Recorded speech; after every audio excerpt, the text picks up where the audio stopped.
pada sesi ini Bapak Ibu yang saya hormati, karena kedua narasumber sudah hadir, maka kita akan segera mulai. Yang terhormat Kepala Pusat Perlindungan Bahasa, yang terhormati Kepala Bahasa, Bapak Ibu akademisi, praktisi, mendoapi untuk DPRD Provinsi Papua, Kepala Bidang Pendidikan dan Kebudayaan Provinsi Papua Tengah, para kepala dinas atau yang mewakili dari 6 provinsi di seluruh tanah Papua yang mungkin sebenarnya ini bergabung bersama di aplikasi Zoom. Terima kasih untuk kehadirannya. Kita masuk pada sesi yang kedua ini. Kita akan berbicara terkait dengan menghidupkan bahasa daerah di sekolah minggu, praktik baik pewarisan antar generasi. Sebenarnya kami juga mengundang dari Dinas Pendidikan Kabupaten Jayawijaya yang harus memberikan materi terkait dengan implementasi muluk bahasa daerah yang sudah diajarkan di Kabupaten Jayawijaya dari tahun 2022 sampai sekarang. Karena hari ini Kepala Dinas dan Sekretaris Dinas rapat dengan Pak Bupati, sehingga Dinas minta maaf tidak membersamai kita pada kesempatan siang hari ini. Padahal sebenarnya kita rindu untuk mendengarkan bagaimana. Saya jelaskan sedikit dulu tentang identitas dari para narasumber yang hadir pada kesempatan ini. Yang pertama, Pendeta Nafi Kastanya Misi, beliau dari Kepala Biro PAR Sinode DKI Tanah Papua. Ya. Kemudian narasumber yang kedua itu Ibu Rita Dr. SIP MM, PLT Seksi PLT Ketua Bidang 2 Tim Penggerak PKK Provinsi Papua yang telah hadir bersama-sama kita pada kesempatan di sesi kedua ini. Terima kasih untuk kehadiran Bapak dari narasumber. Pada kesempatan ini saya berikan kesempatan dulu untuk narasumber yang pertama, Pak Pendeta Kastanya, untuk menyampaikan paparannya kurang lebih 10 menit dari sekarang. Setelah itu nanti langsung saya berikan kesempatan lagi untuk Ibu Rita Tokoro dengan durasi pemaparan materi kurang lebih sekitar 10 menit. Setelah itu baru kita masuk ke sesi tanya jawab. Baik, untuk menghemat waktu, pelan-pelan saya akan serahkan ke Pak Pendeta untuk menyampaikan paparan. Beberapa menit, silakan. Baik, Bapak Ibu sekalian, selamat siang. Shalom untuk kita, assalamualaikum warahmatullahi wabarakatuh. Dan kita maaf karena kemarin hari Sabtu mau dihubungi karena pimpinan semua banyak dibuat, sehingga karena ini bagiannya saya ada 2 bagian kalau cerita tentang sekolah minggu sampai kepada hal-hal yang kisah tentang ajaran, maka kami itu ada namanya Kepala Biro Ajaran, sehingga kami saya mewakili Badan Pekerja Sinode untuk menyampaikan materi yang diberikan kepada kami, yaitu menghidupkan bahasa daerah di sekolah minggu. Saya mencoba dengan 10 menit karena kebiasaan pendeta itu bicara, itu kebiasaan kami. Tapi mohon maaf kalau kurang di 10 menit itu, karena saya coba untuk melihat, karena ketika kita cerita karena DKI Tanah Papua itu semua provinsi di 6 provinsi, sehingga kalau hanya secara khusus di Provinsi Papua maka ada beberapa kelas saja saya, tetapi saya coba untuk secara besar saja. Baik, izin, ya, oke. Next, Bapak Ibu kasih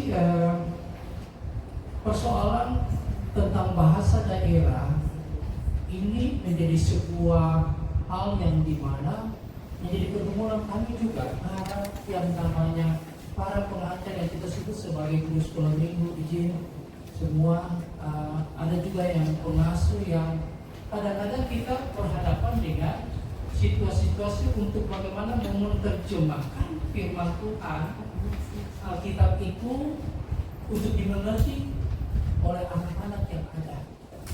Pergumulan kita hari ini adalah yang sementara kita asuh, yang sementara ini kita ajak, ini adalah anak-anak yang sementara ada pada generasi alfa. Dan di generasi alfa ini adalah generasi yang betul-betul saya selalu bilang kepada semua guru sekolah minggu, ini generasi yang sensitif, generasi yang tidak mau masuk pada zaman yang namanya jadul itu. Dan generasi selalu membandingkan antara dulu dengan sekarang, dan mereka lebih memilih kepada generasi hidup hari ini. Termasuk di dalamnya adalah soal-soal berkisah tentang bahasa. Oleh sebab itu memang secara umum di kami, ya khusus gereja kami, GKI Tanah Papua, ketika kami ada di 12 wilayah dengan 70 kelas dengan 2054 jemaat yang mulai dari Raja Ampat sampai Merauke sampai ke Segi, kami betul-betul mengalami berbagai hal yang dimana untuk mau menghidupkan kembali bahasa daerah ini, jujur harus kita kasih tahu bahwa memang ada banyak kesulitan karena itu generasi apa itu. Coba next.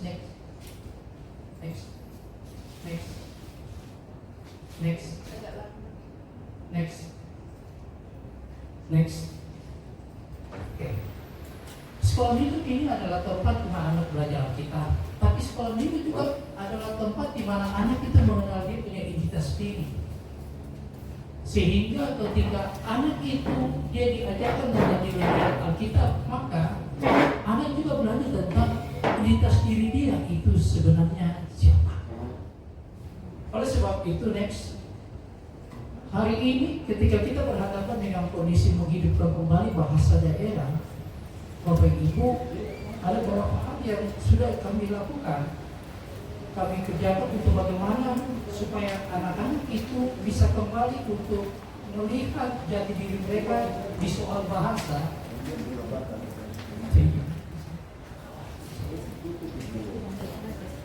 Pertama, di sekolah minggu kita ada kurikulum sekolah minggu. Hari ini memang jujur secara umum 60% itu kita ada di daerah-daerah perkotaan pinggiran, yang mana daerah-daerah itu adalah daerah-daerah yang bersifat heterogen. Sedangkan 40% itu kebanyakan adalah daerah homogen.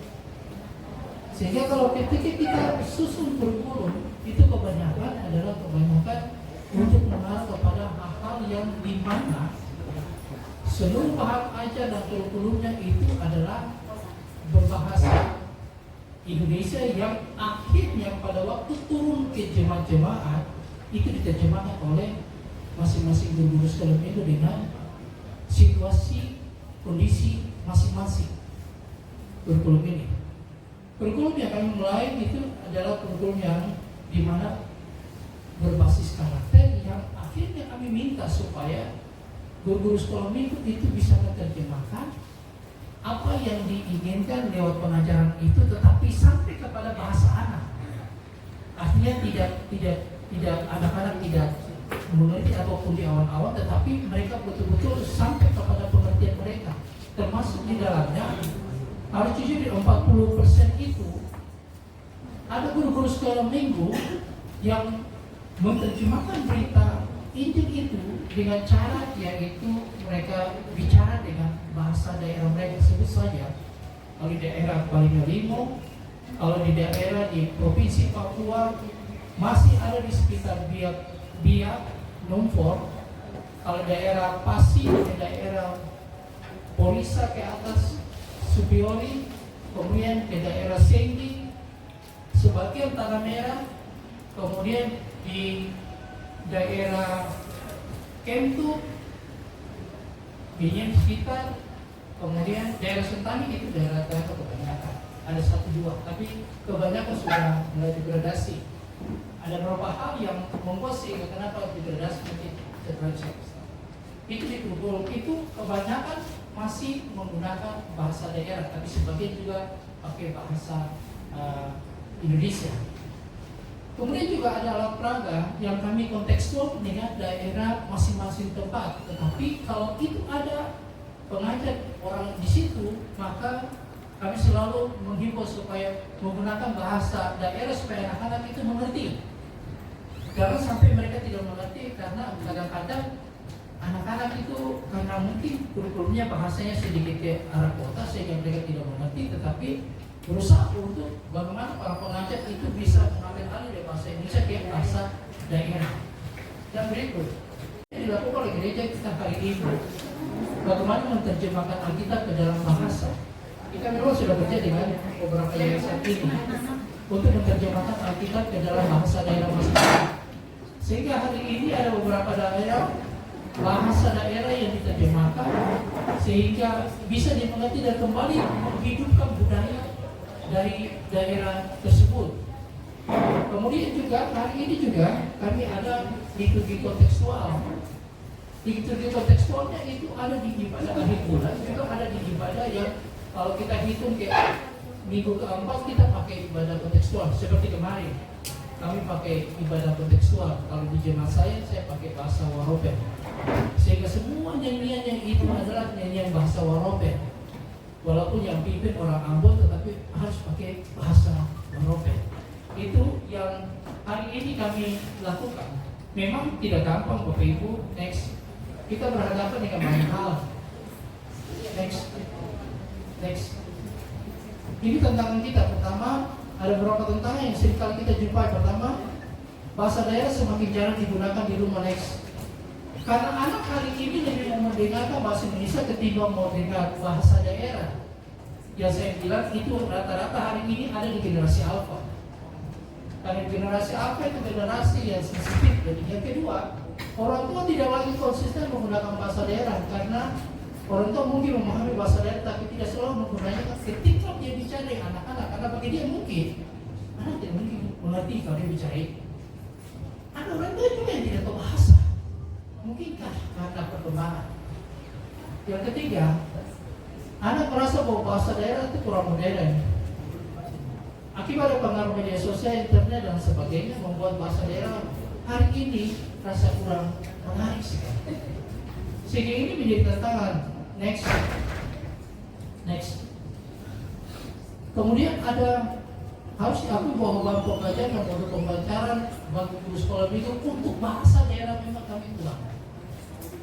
Hanya ketika secara umum kami berikan dalam bentuk kurikulum dan bahan ajar, dan kami meminta supaya para pengajar yang ada di daerah itu yang menerjemahkan menurut bahasa mereka masing-masing. Tidak menurut kami bikin kurikulum pakai bahasa ini, pakai bahasa tidak. Tapi secara umum kami pakai bahasa Indonesia, nanti baru diterjemahkan ke dalam bahasa masing-masing daerah. Ini yang menjadi kebutuhan kita, baik itu buku cerita, lagu, gambar, permainan, dan bahan Alkitab, bahkan media pembelajaran dan bahasa daerah. Memang di beberapa tempat, sebut saja memang di daerah sekitar Biak, Nongpo, di Sipiore memang luar biasa. Di sekitar situ banyak menggunakan bahasa daerah. Termasuk di dalamnya ketika kita cerita ini adalah bahasa daerah, kemudian ada gambar-gambar yang hari ini juga kita dibantu dengan bahasa Melayu Papua. Ada bahasa Melayu Papua. Dan ketika banyak anak-anak itu lebih ke situ, kalau ke daerah itu harus jujur, mereka sulit sekali untuk beradaptasi dengan bagian-bagian itu. Karena mungkin dengan yang tadi saya sebut sebelumnya itu tentang berbagai hal menyangkut tantangan-tantangan baik itu dari orang tua maupun yang lainnya. Dan ini yang kelima, ini perbedaan generasi tua mungkin saat ini pasti menggunakan bahasa daerah, sementara generasi muda hanya memahami sebagian. Itu kita harus akui, karena mungkin hari ini hanya sebagian saja yang perlu kita bicarakan. Saya pernah ingat, izin ada provinsi kepala dinas di Kabupaten Jayapura itu pernah menerbitkan sebuah slogan untuk satu hari pakai bahasa daerah dan satu hari juga pakai bahasa Inggris. Tapi tidak dalam satu hari itu, tetapi beberapa kosakata saja kita pakai. Ya hari ini harus jujur bahwa ada bahasa daerah, ada kata-kata daerah yang kita gunakan itu menjadi sebuah simbol untuk mempersetuju identitas diri daripada daerah tersebut. Termasuk umpamanya contoh Kabupaten Jayapura, daerah Sentani. Karena saya tinggal Sentani izin. Karena saya tinggal Sentani, maka ada hal-hal yang bersifat bahasa-bahasa daerah yang hari ini anak-anak juga mengerti. Contoh, sapaan, onomi, remai. Kemudian itu membudaya dari gereja ini sehingga menjadi sebuah lambang dan menjadi ucapan yang hari ini dipakai juga oleh pemerintah tentang onomi itu, dan itu turun sampai kepada anak-anak. Dan ada bahasa-bahasa kosakata Sentani yang diterjemahkan untuk memberitahu kepada anak-anak tentang bagaimana mereka hidup dalam identitas budaya mereka masing-masing. Termasuk di dalamnya adalah membudayakan lagu-lagu rohani Sentani, secara khusus sekolah minggu, supaya betul-betul anak-anak itu diberikan sebuah pemahaman tentang bahasa daerah. Tapi itulah persoalan yang tadi saya sudah ketemukan kepada Bapak Ibu semua. Kemudian bahasa daerah hanya digunakan dalam situasi tertentu. Bahasa daerah kadang hanya digunakan dalam upacara percakapan orang tua, bukan dalam kehidupan sehari-hari. Ini persoalan kita. Karena bukan setiap saat itu cerita-cerita itu. Tapi ada hal-hal tertentu saja baru kita cerita tentang bahasa itu. Dan ini menjadi hal-hal yang menjadi tantangan bagi kita hari ini. Nah, oleh sebab itu, ketika kita cerita tentang pemeriksaan sebuah budaya bahasa, maka ada 3 kekuatan kita untuk sekolah minggu. Pertama, sekolah minggu adalah ruang belajar. Ketika anak-anak itu belajar melalui cerita, lalu permainan, percakapan, kegiatan kreatif, maka kalau itu dimasuki dengan budaya, maka kami tahu bahwa itu pasti anak-anak akan mengerti identitas dia. Itu sudah jelas. Yang kedua, kalau sekolah minggu itu adalah ruang persekutuan, maka di situ anak itu akan belajar bahasa daerah, bukan sesuatu yang memalukan, tapi dapat digunakan bersama-sama dengan komunitas teman. Kalau yang heterogen itu memang perlu waktu, tapi kalau homogen itu gampang sekali, cepat sekali kita bisa untuk menerjemahkan bagian itu kepada anak-anak. Tetapi sekolah minggu juga adalah ruang pembentukan karakter.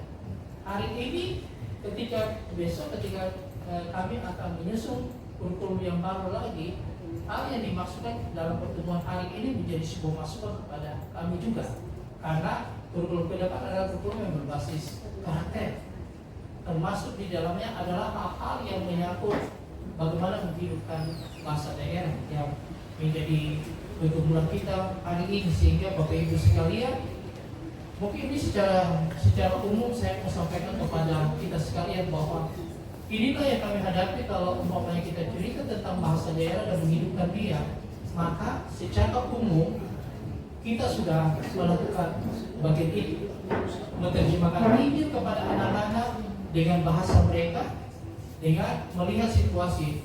Kalau daerah itu ada daerah homogen, maka para pengasuhnya itu akan bicara dengan bahasa daerah. Tapi kendalanya juga di daerah yang heterogen, jarang kita menggunakan bahasa daerah karena ini daerah heterogen.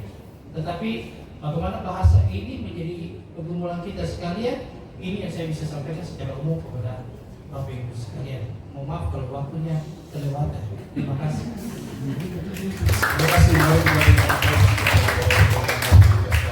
telah menjelaskan secara singkat terkait dengan bagaimana menghidupkan bahasa daerah sekolah minggu yang dilakukan oleh GKI di Tanah Papua.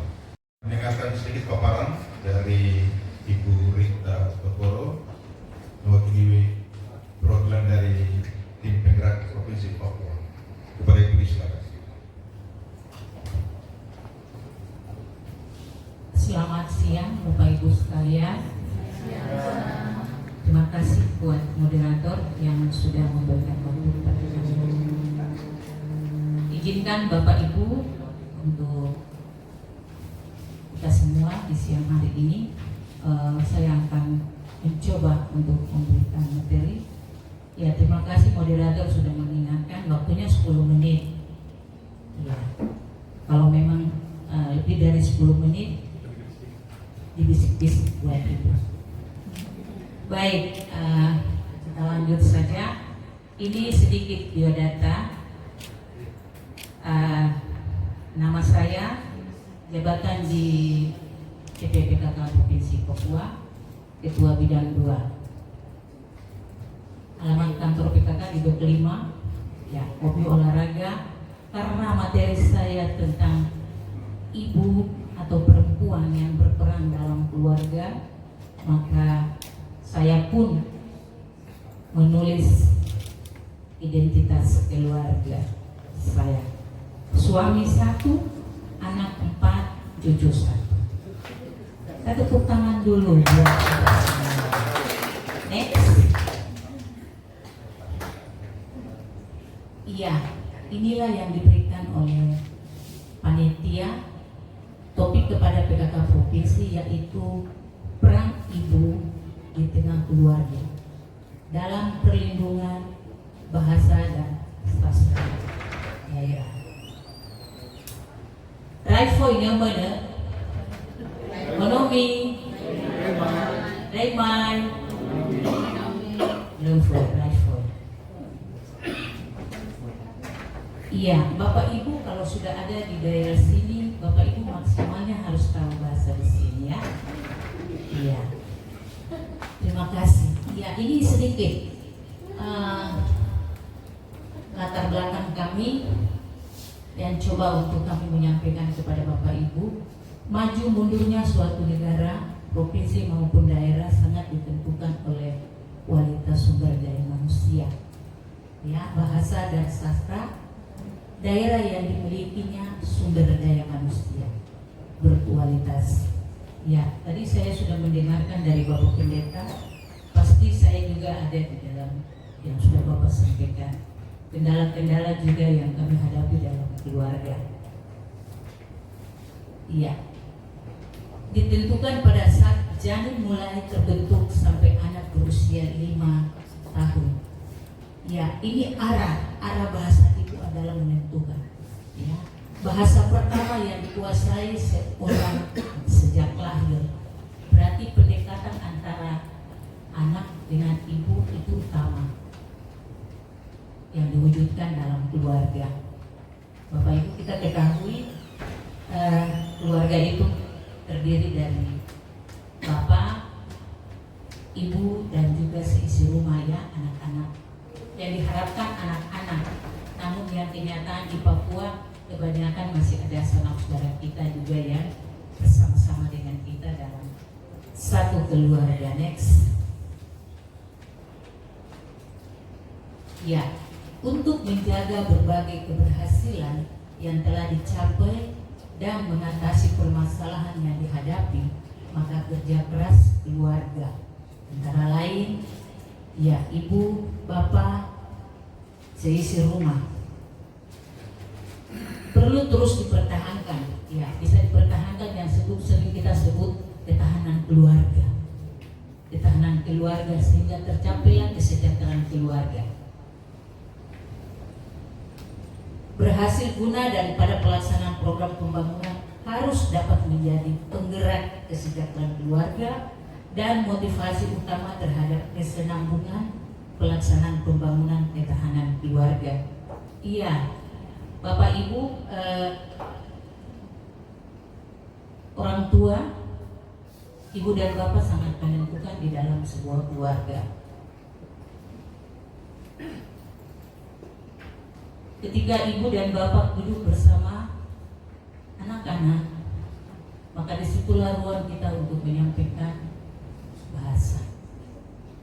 Ada bahasa yang sama dari berbagai latar belakang suku kita, tetapi ada juga dari bahasa latar belakang bapak dan ibu itu sendiri. Tetapi harapan kita dalam keluarga bahwa kita harus mengajarkan bahasa itu di ruang-ruang dalam keluarga kita. Kalau memang hari ini tadi Bapak Pendeta katakan bahwa kita ada kegagalan, kita belum mencapai, saya pikir ini semua menjadi tanggung jawab kita keluarga, ibu dan bapak, untuk kita sama-sama untuk melihat apakah anak saya sudah bisa berbahasa atau tidak. Baik itu bahasanya ibu, baik Itu bahasa daerahnya dari Bapak sebagai kepala keluarga. Iya, next. Karena Papua, saya minta izin kepada panitia. Ya, selain ibu, saya juga diizinkan bisa menyebutkan perempuan. Ya, tepuk tangan dulu buat perempuan. Ya, ya. Jadi saya akan bicara dalam kapasitas yang besar dan juga sedang dan juga lebih kepada keluarga. Ya. Khusus untuk PKK, kami bekerja dari 7 wilayah adat, yaitu Bomberai, Domberai, Tapago, Mepago, Animha, Saireri, dan Mangka. Sekarang kita tinggal 2, ya, Tabi dan Saireri. Tim penggerak PKK Provinsi selalu menggerakkan pergerakannya itu dari kelompok-kelompok yang paling terkecil di bawah, yaitu kelompok Dasar Wisma. Disitulah kami bisa melihat, mengidentifikasi keberadaan keluarga itu betul-betul itu terwujud di sana. Entah itu dia berjalan baik, entah itu dia tidak berjalan dengan baik, bahwa itu adalah sasaran utama itu ada di kelompok-kelompok Dasar Wisma, yaitu tingkat PKK di tingkat Dasar Wisma di paling bawah, di RT dan RW. Disitulah kami boleh melihat identifikasi keberhasilan keluarga itu terwujud dari kelompok-kelompok Dasar Wisma yang ada di setiap RT dan RW.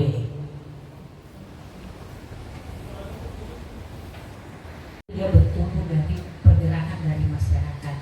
Maka disitulah kita selalu mengambil peran untuk melihat keluarga-keluarga itu, sehingga kami bisa memastikan bahwa keluarga ini sudah punya peningkatan sejauh mana di dalam keluarga di dalam lingkungan, melewati dari data-data kelompok Dasar Wisma di RT dan RW. Ya, tujuan umum apa itu perempuan dalam pembangunan? Ya, yang pertama, terciptanya sumber daya manusia Indonesia yang bermutu, terciptanya sumber daya manusia perempuan Papua yang berkualitas, terciptanya agen perubahan pembangunan.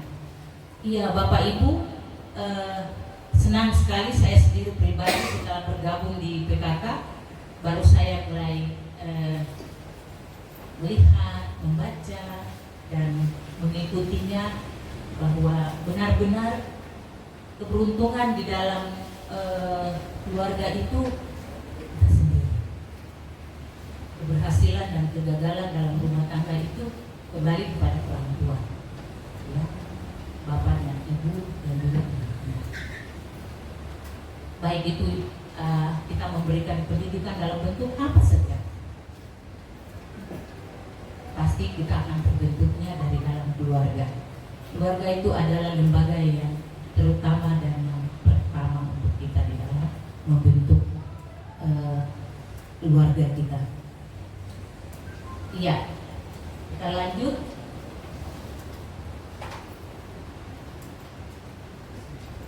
Iya, Bapak Ibu di sini bisa melihat juga ada perempuan-perempuan Grimenawa. Ya, ini saya juga kemarin membicarakan tentang peran perempuan Papua dalam pembangunan, sehingga saya masih memakai nama perempuan Grimenawa. Ya, mereka ini berada di mana-mana saja. Mereka sampaikan, ibu kami kalau sebelum bapak anak-anak begitu mereka sudah tidur, saya masih bekerja di dalam, bahkan sampai di luar. Nah, inilah curahan-curahan dari perempuan-perempuan Papua. Dan memang ini kenyataan, ya, ibu itu menentukan, perempuan itu menentukan dalam keluarga. Keluarga itu mau sukses dalam perkembangan keberhasilan, bahkan juga perkembangan anak, ya, keluarga itu yang menentukan. Bapak, ibu, dan anak-anak dalam rumah. Untuk apa terciptanya sumber daya perempuan Grimenawa yang bermutu? Mempercepat penanggulangan hal-hal yang kurang menguntungkan sumber daya manusia.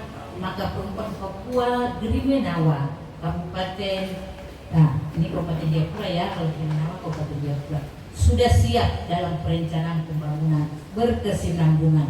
Mereka ini juga ada di Posyandu, Mereka-mereka ini juga ada di PAUD. Mereka-mereka ini juga ada di gereja. Mereka-mereka ini juga ada saja di lingkungan mana. Sehingga disitulah kita memberikan harapan, dorongan bagi keluarga-keluarga mereka masing-masing. Sehingga mereka akan menjadi keluarga yang tangguh dan keluarga yang berhasil dalam mensejahterakan keluarga mereka masing-masing.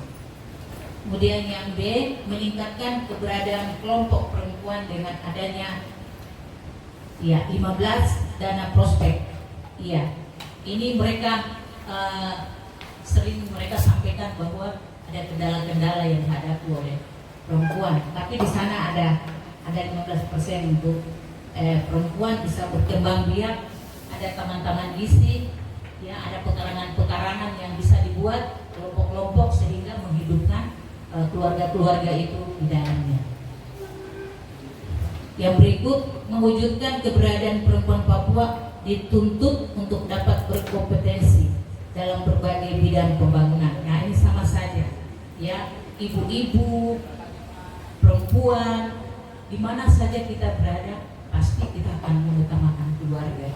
Suami jam sekian saya harus pulang, jam sekian saya harus berhadapan dengan anak-anak di atas meja makan, dan kita harus menyampaikan evaluasi hari ini kerja apa, keberhasilanmu di mana, kegagalanmu di mana. Pasti ada evaluasi kecil dalam keluarga atau lembaga itu akan tercapai ketika kita kembali ke keluarga kita.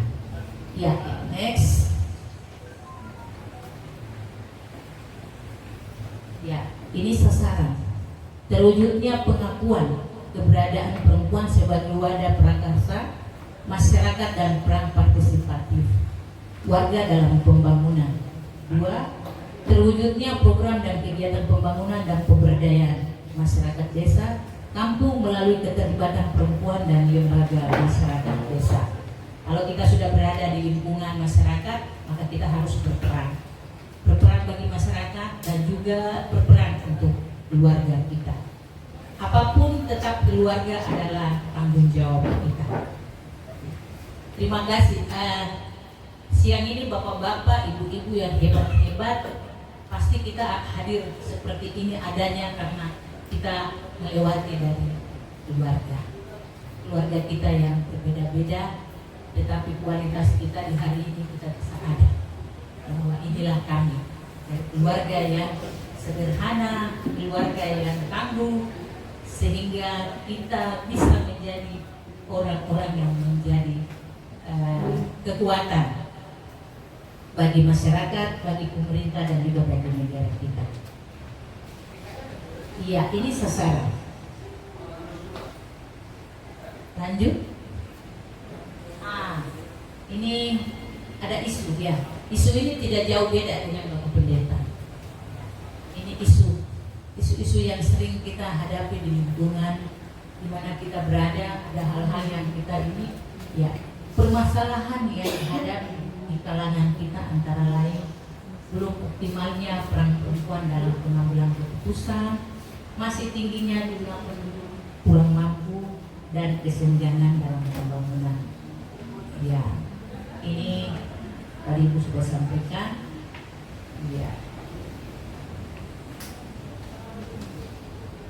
Demikian sedikit isu yang kita bisa melihat dan bisa kita sama-samanya untuk menyimak di dalam beberapa isu dan materi Ibu pada siang hari ini. Next, sudah selesai sepertinya.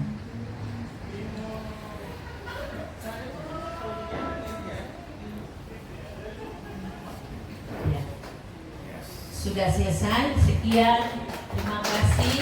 Waktu Elfo Ekonomi, Remai, Raifo Human. Baik, mari kita berikan aplaus dulu buat Ibu. Bapak Ibu yang saya hormati, kita telah mendengarkan dua paparan sekaligus. Yang pertama, menghidupkan bahasa daerah di sekolah minggu oleh Pendeta Nafi Kastanya dari Kepala Paris Indonesia GKI Tanah Papua, dan peran ikut dengan keluarga dalam perlindungan bahasa dan sastra daerah.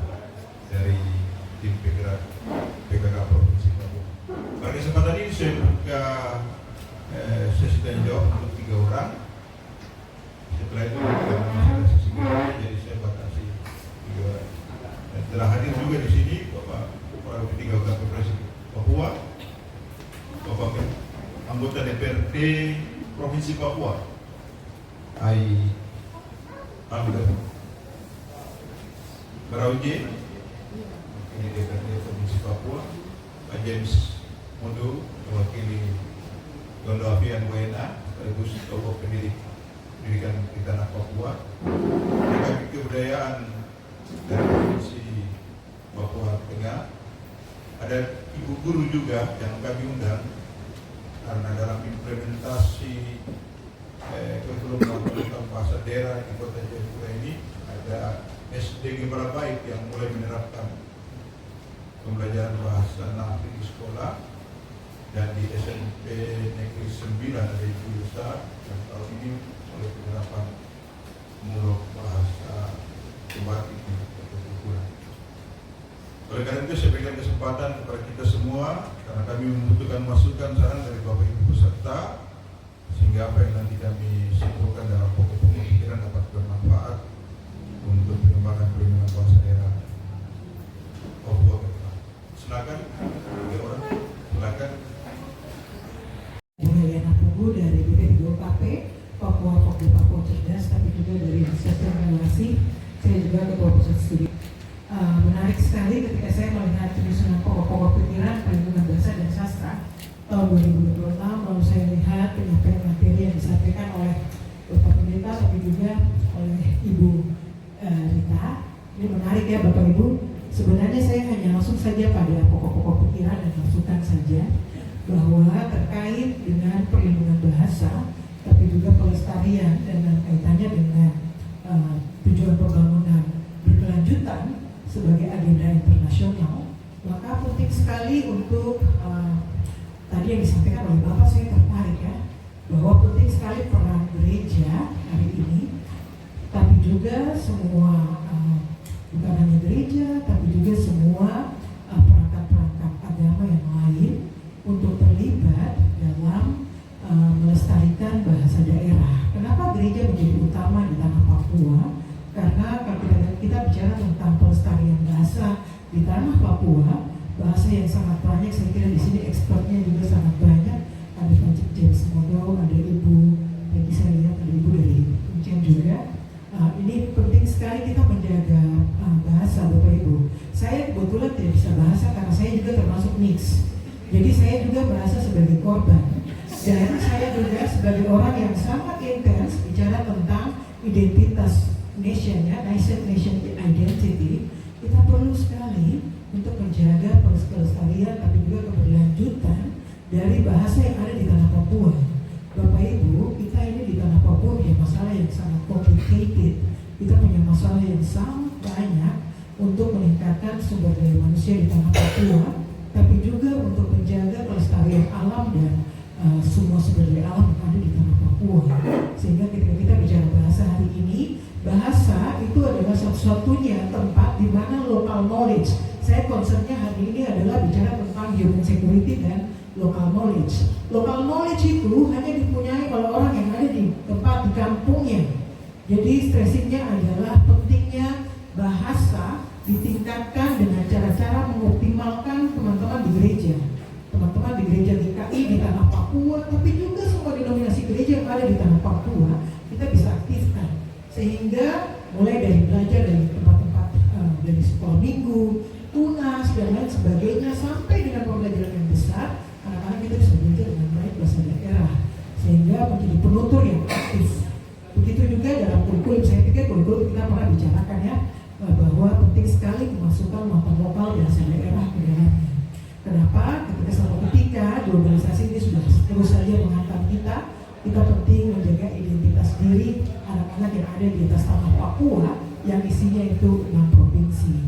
Sehingga sekali lagi penting, tapi juga disampaikan oleh Bu Rita, saya juga sepakat ya Bu Rita, bahwa penting, saya pikir teman-teman PKK di provinsi Papua, tapi juga di seluruh provinsi di tanah Papua ini penting juga, bukan hanya bicara program PUG dan lain sebagainya, tetapi penting juga bicara bahasa daerah ya, melatih ya, membina, mencari kader-kader bahasa. Saya pikir program pertamanya itu adalah mencari siapa penutur untuk bicara tentang local knowledge.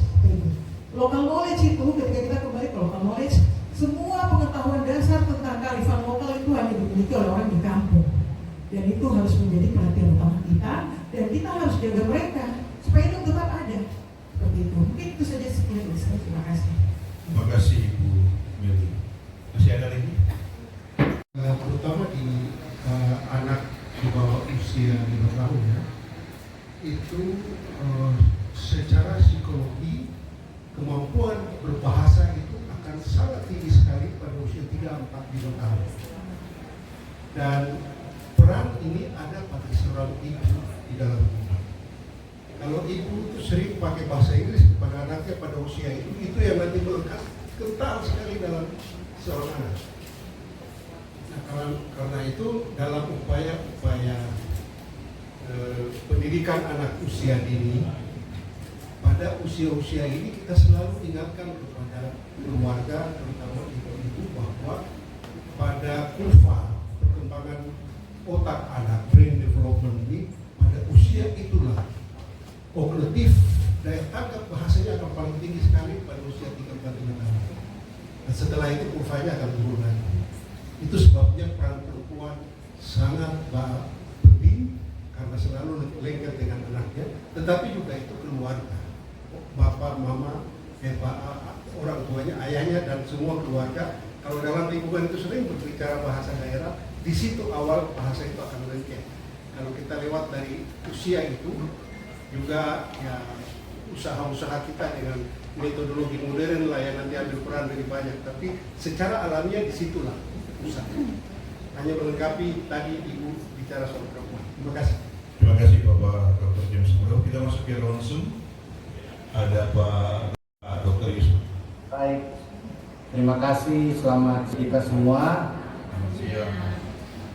Ya, ada beberapa hal. Yang pertama, ini sebenarnya komentar sekian, nanti baru diakhiri dengan satu pertanyaan kecil.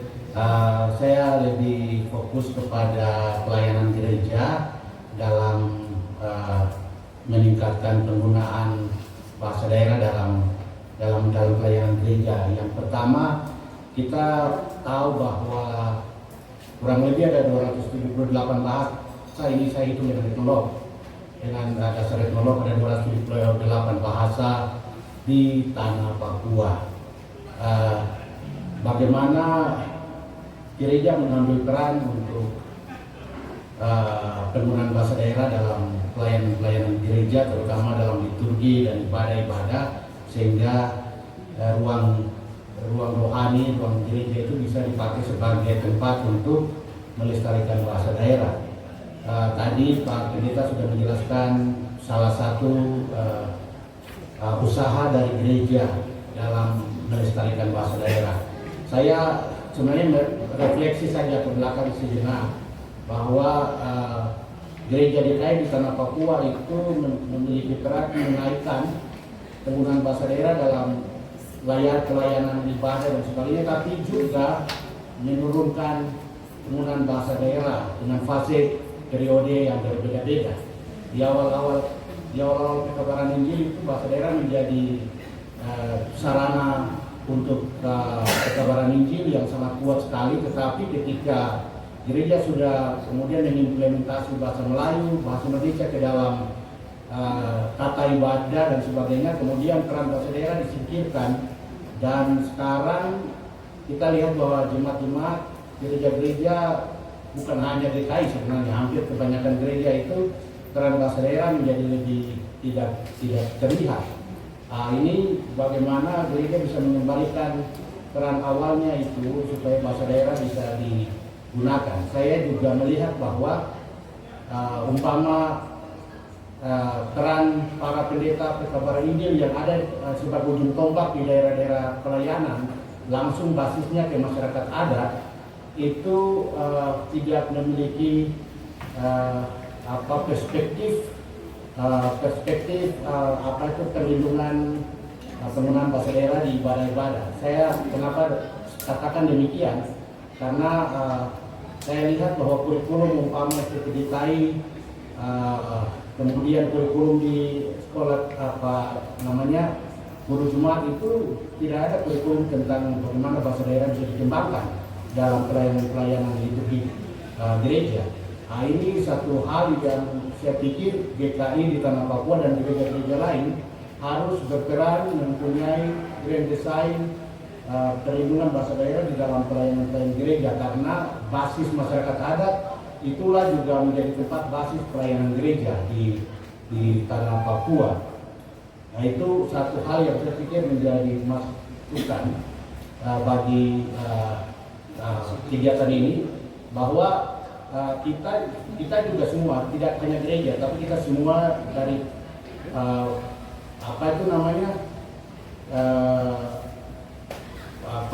presentasi di sesi awal itu, bahwa kita harus bekerja bersama-sama, pemerintah, akademisi di universitas, lembaga-lembaga pengembangan bahasa, pemerhati bahasa, dan juga lembaga-lembaga gereja itu harus bekerja bersama-sama. Papua ini luas sekali, dengan 278 bahasa. Papua sangat luas dari sisi wilayah, perlu orang bekerja bersama-sama, tidak bisa bekerja sendiri-sendiri dalam mengerjakan pekerjaan besar ini. Apalagi kita punya sejarah panjang yang kemudian menenggelamkan peran bahasa daerah dalam segala ranah hidup, termasuk dalam gereja. Sehingga ini perlu satu strategi pengembangan grand design pengembangan bahasa daerah yang menyeluruh, dan itu kita harus kerjakan bersama-sama oleh semua pihak. Dan disinilah peran gereja secara khusus di Tanah Papua, karena Bapak Pendeta presentasi tentang kurikulum sekolah minggu yang saya pikir luar biasa bagus, tetapi GKI juga punya sejarah panjang yang bisa kemudian menyadarkan kita semua di dalam gereja ini untuk mengambil peran lebih aktif. Saran-saran konkret seperti umpama di kurikulum sekolah-sekolah pelayanan, sekolah-sekolah gereja, teologi itu harus sudah memasukkan bagaimana melayani di pelosok-pelosok dengan umpama menggunakan bahasa daerah, strategi, metode yang kita sudah belajar banyak dari misionaris, bagaimana mereka dilengkapi untuk mempelajari bahasa daerah dalam konteks pelayanan. Nah, ini perlu juga dikembalikan supaya gereja punya peran itu semakin nampak lagi kembali gitu. Tetapi di sisi lain kita semua bisa mengambil peran dengan keberadaan kita masing-masing. Itu komentar saya dari sisi pengembangan ide dan gagasan, grand design, pengembangan perlindungan dan pengembangan bahasa daerah di Tanah Papua. Saya sepakat dengan bapak-bapak sekalian bahwa untuk pengembangan bahasa daerah itu memang harus mulai dari rumah tangga, dari rumah begitu. Dan di rumah itu orang tua mengambil peran dalam pelestarian bahasa daerah kepada generasi. Karena itu Ibu Tokoro dengan presentasi yang saya pikir baik sekali, bagaimana ibu-ibu itu berperan aktif dalam pelestarian bahasa daerah kepada generasi selanjutnya, sehingga anak-anak itu besar, bertumbuh dengan kemampuan bahasa daerah melengkapi hidupnya selain bahasa nasional atau bahasa pengantar yang umum dipakai. Dan ini perlu strategi yang saya pikir satu gagasan itu adalah strategi yang sistematis begitu, yang diperkuat dengan apa yang sudah disampaikan dari presentasi pertama, sesi pertama itu dengan regulasi dan sebagainya. Tapi yang paling penting bahwa kesadaran di tingkat keluarga untuk menggunakan bahasa daerah, sehingga peran-peran orang tua, ibu dan bapak itu akan nampak di situ. Saya pikir itu saja komentar dari saya untuk kali ini. Terima kasih. Terima kasih Pak Dr. Yusuf Sawati SPD MA, Wakil 4 Rektor Unipa yang juga bergelut di bidang bahasa. Terima kasih Kakak Yusuf. Baik, selanjutnya karena hanya ketiga penanya tadi itu tidak menyampaikan pertanyaan, tapi hanya memberikan penguatan dan masukan terkait dengan bagaimana upaya perlindungan yang harus dilakukan oleh bukan saja GKI di Tanah Papua, tetapi denominasi gereja dan juga sebenarnya YAPIS di Tanah Papua yang sudah cukup lama. Masukan atau tanggapan dari kompeten semua. Mungkin materinya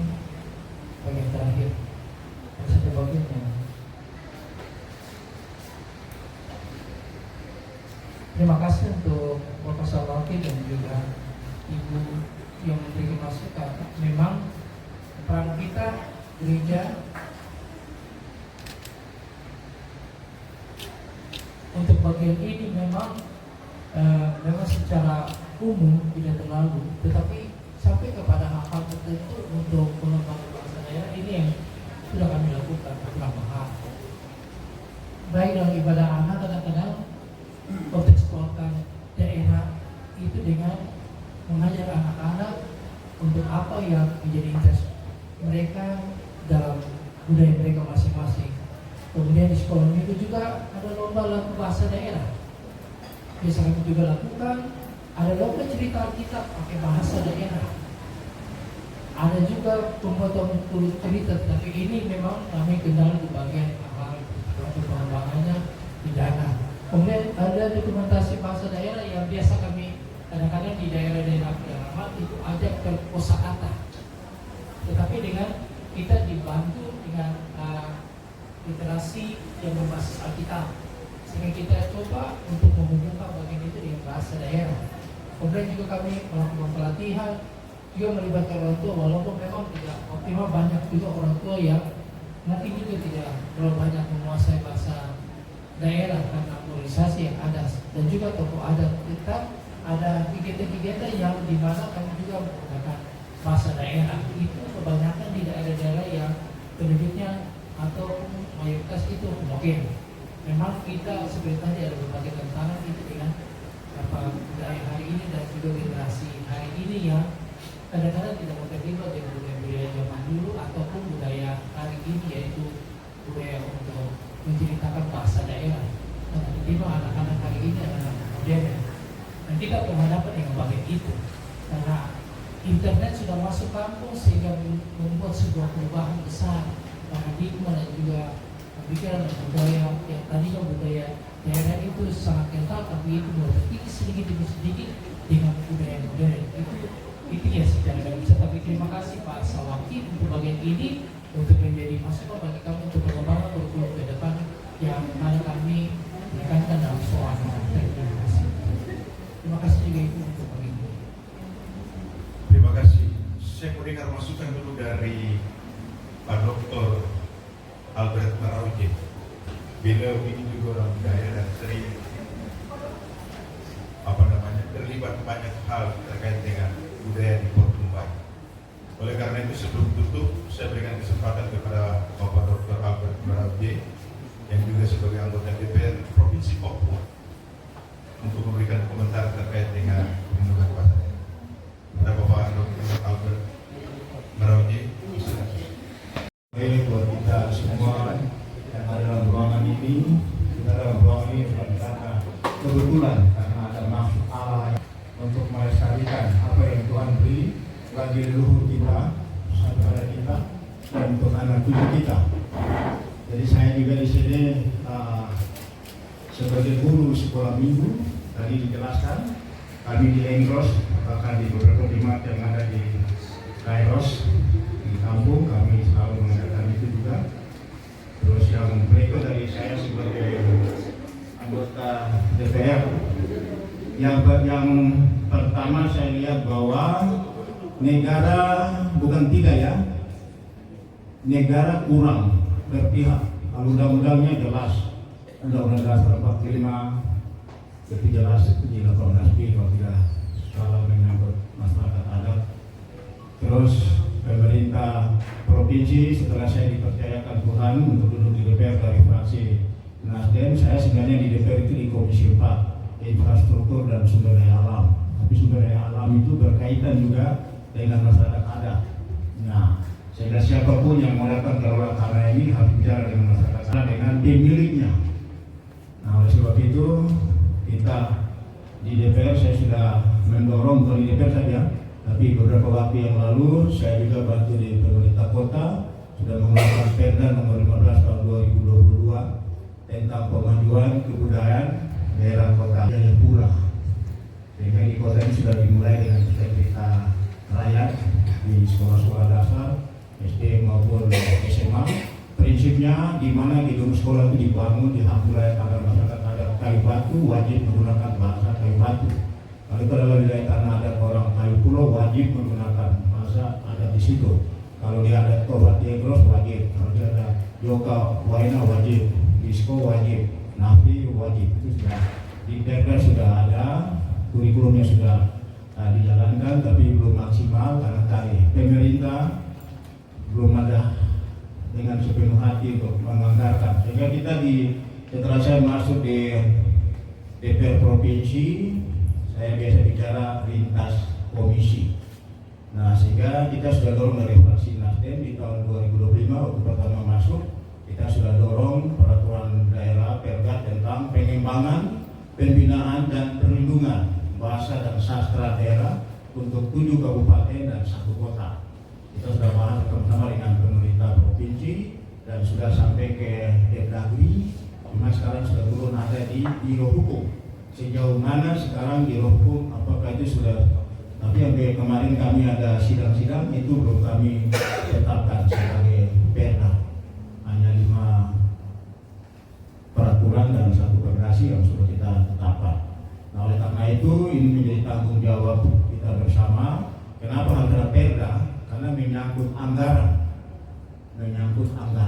Bagaimana Kepala Dinas Pendidikan dan Kebudayaan Provinsi mau bicara pelestarian kalau dasar hukumnya tidak ada. Sehingga kalau sudah ada perda, nanti pembahasan bersama dengan kami di DPR, kalau saya nanti dimasukkan lagi di bagian bagian perda dan di bangga, saya akan banyak motor di situ. Karena saya punya prinsip, saya bilang bahwa budaya itu adalah jati diri kita. Kalau sampai ada orang Papua tidak bisa berbahasa, jangan pakai marga Merauke, marga Ohi, marga Ribu, marga apa saja. Jangan coba-coba. Modo juga tidak boleh. Ya, ini prinsip. Jadi ada main-main. Karena saya di Kampung Engros juga sudah menuju kepada mau kepunahan. Mungkin sampai saya, anak-anak saya juga, ya karena pengaruh yang tadi jelaskan dari awal. Sehingga kita bicara hari ini, kita harus betul-betul punya komitmen. Sehingga dibawa sampai di tingkat internasional maupun di nasional. Tapi kalau kita di daerah, di kampung saya saja, di Engros itu dengan di kampung Tobati, ada dana kampung. Tapi kenapa dana kampung itu tidak bisa berpihak, kita dikatakan orang tua yang masih ada itu dikasihlah mereka honor supaya mereka yang akan mengajar untuk anak-anak kita di sekolah minggu. Tapi itu juga pun tidak dilakukan. Kurang ada intervensi dari wali kota kepada kepala kampung seperti itu. Aturannya ada, tapi ya John, saya lihat. Sehingga dari Dewan, saya sendiri ada di Dewan provinsi sudah berusaha semaksimal mungkin, karena saya selalu katakan bahwa budaya itu sebelum ada gereja, ada pemerintah, adat sudah ada. Tuhan sudah kasih. Jadi kalau kita orang adat bicara itu kita ini wakil Allah. Ya, kalau kita bicara atas alam yang Tuhan titip buat kita dengan bahasa, sehingga kalau kita bicara sesuatu, di zaman saya punya orang tua di Engros, mereka bisa panggil ikan dengan bahasa, datang di bawah kolong rumah. Mereka bisa datangkan hujan turun. Mereka bisa bicara dengan alam dengan bahasanya. Kalau pakai bahasa yang lain nanti tidak akan mungkin. Nah, oleh karena itu kalau bahasa ini hilang dan punah, ya tadi orang-orangnya juga punah, ya kita akan berdosa. Mudah-mudahan kita tidak punah dari kerajaan Allah. Tadi Bapak Modo bilang bahwa ini berkat utuh ini. Saya mau bilang ini berkat Allah ini. Bahasa ini berkat yang luar biasa. Karena saya pun zaman tempat ini, saya punya orang tua bisa panggil kura-kura naik di pasir, bisa panggil ikan naik dengan bahasa. Jadi bahasanya berkat Tuhan. Cuma kita saja generasi sekarang ini terpengaruh dengan segala hal yang dari luar, akhirnya kita lupa jati diri. Dan akhirnya perkawinan campur dan lain-lain sudah dijelaskan. Jadi saya berharap sebagai Dewan, ya kami tetap akan dorong, nanti kami akan tanya ke Biro Hukum. Ya, kami berharap untuk 2027 itu anggaran di Dinas Kebudayaan untuk bagian berarti itu harus dinaikkan. Sehingga betul-betul kita jangan cuma bicara saja, tapi kita eksekusi. Semisal begitu. Terima kasih. Terima kasih Bapak Dr. Albert Merauke yang memang kami berharap. Jadi saya akhiri karena masih ada Pak Bapak, ya silakan Pak Pendeta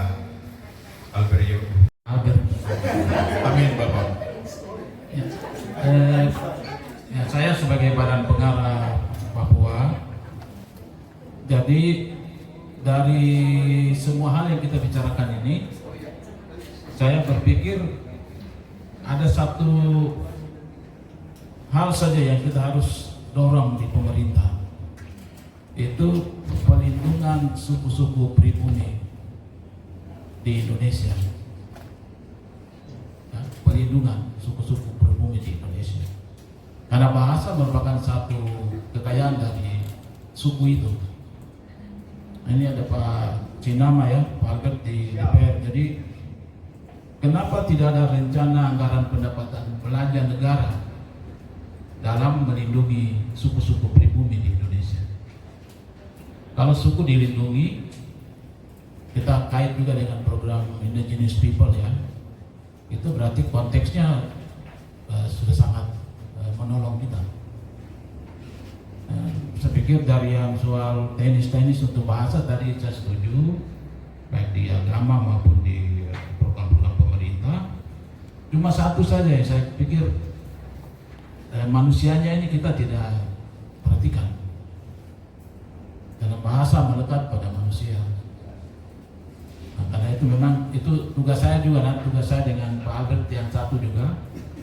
Tapi menurut saya dari diskusi-diskusi kita, mari kita canangkan bahwa di Republik Indonesia pelindungan suku-suku pribumi harus menjadi sebuah program negara. Kenapa MPG bisa, apalagi Operasi Merah Putih bisa, Alustin bisa, Kampung Nelayan bisa, yang makan itu tidak dilindungi. Ya itu saja dari saya. Terima kasih. Terima kasih Bapak. Pada sesi lagi terakhir, sesi ini saya akhiri dengan sebuah pantun. Kenabire membeli pinang, singgah sebentar di Kalibogo.